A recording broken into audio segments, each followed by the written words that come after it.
tuan lal ruat chol nar ma leng to min pai tha sai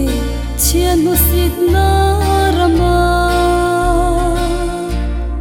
chia lo biram nau kal kong alo ni si sing nun ka pa in la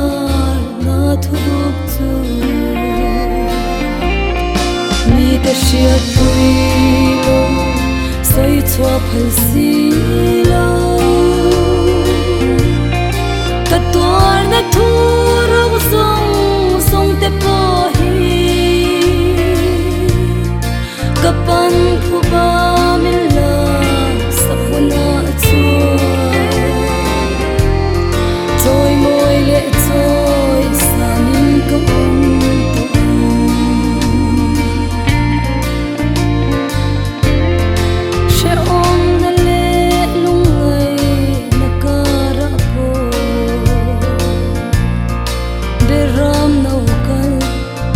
chui thăng cả ta kapan ka du na reng reng min ron si lo eng ka hala yin thim lo thang ta mi de sia pui lo sai chwa phal si lo ka tuar na thu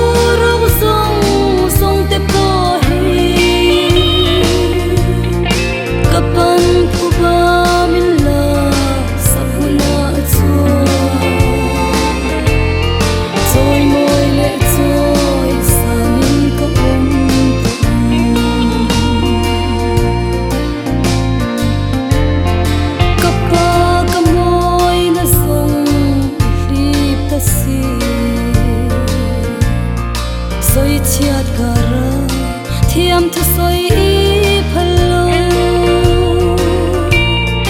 biram no sul no hoi san ram nge ma se phu balak ni